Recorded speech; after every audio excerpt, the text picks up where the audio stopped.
If you love my channel and would like to show your support, please click on the link below this video and become the patron of the Ushanka Show.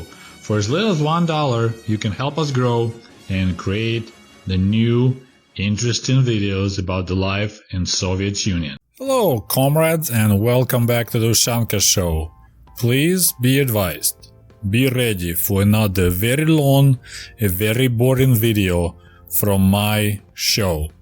Okay, so we are back and we're gonna talk again about Soviet vacation. This is video number 6. And we still just barely touched the surface about this. I think it's quite an interesting topic, but if you're not interested, maybe it will help you to have a nice big shot of vodka, and then we carry on talking about how the Soviet people spend their time on vacation. So the last video I finished with the question that I was trying to find the answer. Why Soviet government decided to open the doors. I won't say even open, maybe like just a tiny squeeze of the push. I don't know how to even say it, to let some selected Soviet people to leave the country and experience life on the other side of the border. My answers for the question why will be, maybe first one will be KGB. They needed some other channels of sending their agents to the other countries for whatever reasons. So there is one possibility. Another possibility, maybe that's top Soviet officials' wives or girlfriends were complaining that how come we are on the top of the social ladder of the Soviet Union, but I'm not allowed to go and see Paris, and I can't ever see other countries, but probably Paris will be first on the list for any Soviet woman.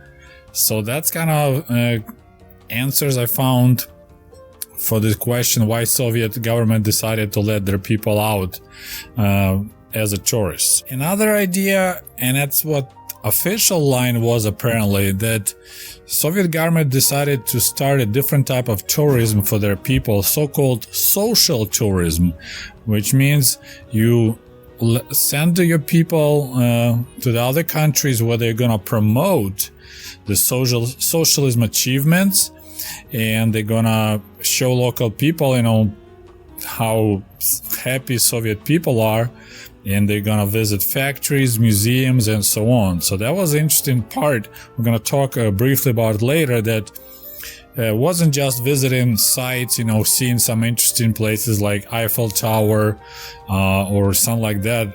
Part of the this package Putyovka was actually you visit factories, you visit specific museums in the countries that you go see. So once again, Soviet tourists were selected, and pretty intensely selected.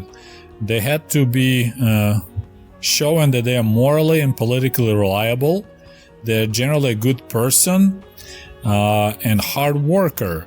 And a good person, for example, meant that you are not a divorcee, that you're a married person, and they will never send both wife and a husband on a trip. They'll be only like husband goes or wife goes, maybe for the reason that you always have reasons to come back.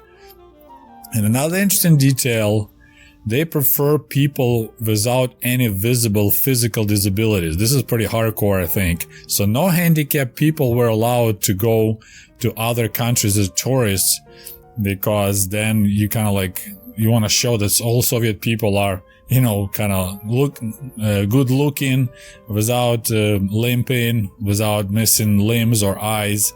So there's the other part which I found really interesting, that they were not allowing people with visible physical disabilities to travel as a tourist to the other countries. So let's go through the next stage. So after you pass the initial filtering system, which we already discussed in the previous videos, you qualified, you purchased Putyovka, and now prices were also different. Average price to the socialist countries in Europe were around 200 rubles, which is It's pretty pricey if you think that you make about 130 rubles a month and you have to pay 200 rubles for like 14 days of traveling. So I think it's pretty pricey. For example, in 1962, путевка to Czechoslovakia for 14 days, which is 2 weeks, the cost was 110 rubles plus a trip. And a trip was around 60 rubles for a train. So you're pushing it, towards 200 rubles. So it wasn't that cheap. The most expensive was the cruise around Europe. That was between 500 to 800 rubles. So you're talking about 6 months worth of your salary to have around the Europe cruise on the liner Shota Rustaveli. I usually times 10, so that's about $8,000 if you are earning around $1,300 a month. If you're talking about $2,000 a month, so that's maybe around $10,000 in kind of comparing with what Americans earn. So pretty expensive. So you're a lucky guy. You passed the filtering system. You got qualified, approved. You purchased your putyovka. You had enough money saved. The next step was group briefing. So as I mentioned, Soviet tourists never traveled alone. It was always in a group, maybe between 20 to 30 people. And then this group, for example, if they go to East Germany or Bulgaria or whatever, that group will be briefed by a region's union representatives along with in-tourist representatives. So in-tourist was the Soviet travel kind of like agency. So these people will come to your town where that group is, and they will talk to you about how to behave while you're abroad. They kind of teach you about different manners that maybe you're not familiar. And they also will work with you, kind of guide you how to answer questions about life in Soviet Union. I'm not joking. There was actually a brochure published in 1977 called USSR 100 questions and answers.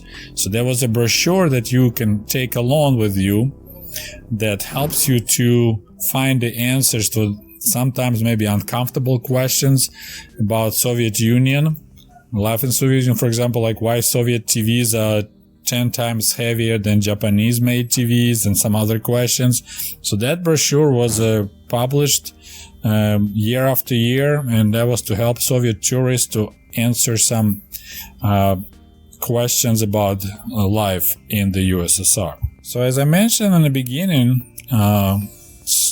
there was a so-called social tourism. So people had to visit, they had no choice, different factories, collective farms and stuff like that. For example, one group from Perm, which is Siberia, in 1959, when they went to Hungary, they not only visited Budapest, the capital of the country, as well as some ancient monasteries.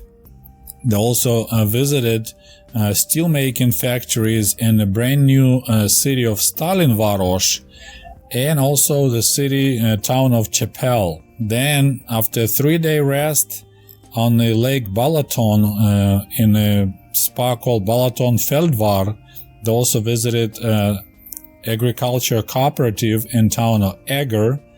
And of course, it's when you go to the factory, you'll have some meal and you meet local workers and kind of intermingle and talk about things. And quite often it was all official made. Then you come out of the bus, there'll be some orchestra and people have flowers for you. Then they have an exchange of souvenirs and stuff like that. I also found mentioning then when they had actually putyovka to Egypt, and a part of the visit in Egypt, besides seeing the pyramids, they also would go and visit hydro plant Assuanska. I'm not sure how to properly say it in English, but the Soviet Union helped to build a big hydro plant in Egypt.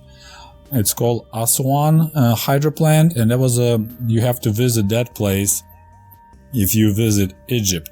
And I'm not sure if I would be interested, like if I work in a coal mine and I have my vacation and I go, like I got lucky and I go over to the other country, I don't know if I want to visit coal mine there or the factory that makes same stuff as I make back home.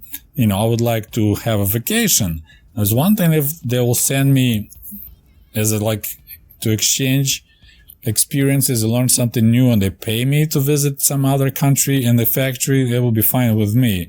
But I'm not sure if I would personally like to visit factories or coal mines on my personal time, on my vacation that I had to pay for. There's a list of several other locations that people had to visit in the different countries. Quite often they'll be related to the international communist movement, the history of it. So for example, in Prague, the Soviet tourist will visit the Museum of Lenin. Same, they will visit Apartment Museum of Vladimir Lenin in Paris, and as well as in Tampere, which is Finland. If they go to East Germany, they might visit the Museum of Dimitrov in Leipzig, and as well as the original Typographia, so the place when they print newspapers. They printed newspaper Iskra, the Sparkle, in Leipzig in Germany. So that will be place you would visit if you go to East Germany. Also, people would visit concentration camps like Buchenwald in Eastern Germany, Mauthausen in Austria, Oswiecim in Poland. So that would be kind of thing you had to visit. If you got lucky and you go to London, then you will visit the grave of Karl Marx. If you are in Berlin, you must go to Treptow Park, the big monument for the fallen Soviet soldiers, as well as another monument in Prague, Olshan Cemetery for the fallen Soviet soldiers. In Paris, there will be also some graves there that you visit. And some people ask me about Cuba. Yes, we had putyovkas to Cuba also. I don't think those were really popular. Because the flying to Cuba is really expensive, but if you visited Cuba, then you go and you visit memorial for the Soviet soldiers, which would have called them like international soldiers in Havana. So that's a part that you are required to do while you're on vacation. You visit all these places in different countries. Okay, so now when you have your putyovka, you had your lecture done about how to behave in the other country, and they will teach you how to answer all these sneaky questions about the life in Soviet Union. Like, for example, why do you have only one political party in the Soviet Union? Or how come that your country is the biggest country in the world, but you have to purchase grain to feed your people? With putyovka, then you were allowed to apply and to receive a passport for traveling abroad. And just like in the United States, you need a special passport to travel overseas. You had inside passport where we talked about it, and then you have so-called Загранпаспорт. And that was the only document you were allowed to take along with you. You weren't allowed to take your party ticket if you're a member of Communist Party. Neither you could take your union ticket. We call it ticket, but it's like ID. So there'll be party ID, labor union ID. Not a single document was allowed to bring along except your passport for traveling abroad. And actually your inside passport, Soviet passport, would be confiscated, but taken by local militia, which is like a cops, police. They'll keep your passport for the time while you're traveling. So that's very interesting detail too. Then came the question what to do with money. To give you rough ideas, in late 1960s, people were making, like if you work in a drugstore, like a pharmaceutical person, you make around between 70 to 100 rubles a month. As accountant, same, between 70 to 100 rubles. We're talking about 60s, later was a little bit up. People who load and unload trucks in the grocery stores were making between 90 and 150. doctors between 125 to 177 rubles. So this is one thing about life in Soviet Union. Pretty much almost everyone was making about the same, regardless you're a doctor or the person who loads the trucks at the grocery store. But still, no matter how much rubles you earn in Soviet Union, you need a different currency if you go to India or if you go to Czechoslovakia or you go to Bulgaria. Average, you are allowed to purchase around $30 of local currency, so about 27 rubles. So they will let you to have it at exchange, and then you're also allowed to take along with you another 30 rubles. Just in case, you can exchange them there at the local bank. And another kind of limitation that with the agreement, the socialist country banks were allowed only to take 10 ruble bills from the tourists. So if you try to sneak more money to exchange for local currency, then you try to take big bills like 50 ruble bills, local banks won't exchange it. They only were using for exchange 10 ruble bills. And if you have any extra currency, you had to exchange it back to rubles because it was strictly forbidden to bring any foreign currency back into the USSR by private people. So it seems like they was calculated that Soviet tourists need around $2 per day for his time away while he's vacationing in a different country. There were limits of what things you could bring along. For example, you should say you should look good and have a clothes that matches the climate in the country. And if you go out the borders of the Soviet Union, you are allowed to bring along only one radio receiver to listen to radio, only one camera, and we're talking at the time, of course, it was film cameras, only 2 watches, a couple of souvenirs, only 1 golden ring, only 1 golden bracelet, only 1 pair of your glasses if they have a golden frame, and no more than 400 grams of jewelry made out of silver. So that was a pretty strict limits of what kind of stuff you can take along, because what was happening, since people couldn't bring currency, they were trying to take along as many things as possible to trade in, to sell in the country so they can buy other stuff to bring back. We'll talk about it in our next video, but a lot of times people will bring the cameras like a Zenit brand, was a really nice cameras, and they would sell it in Bulgaria or Hungary, and then use the money to buy things they wanted to bring back to the Soviet Union, because for $2 a day, there's really not much you could buy to bring home. And let's talk a little bit about the cost of putyovka. As I mentioned, people were making roughly, I would say, around 100-150 rubles a month. And putyovka is without trip. So trip will add another 70 rubles. So as I mentioned earlier, in 1962, 14 days in Czechoslovakia will cost you 110 rubles plus the trip, around 60 rubles.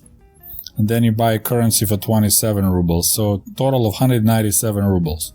Romania, Bulgaria will be 150 rubles. Then trip. 15-day trip to India in 1962 was 430 rubles. 9 days in Finland, 134 rubles from Leningrad.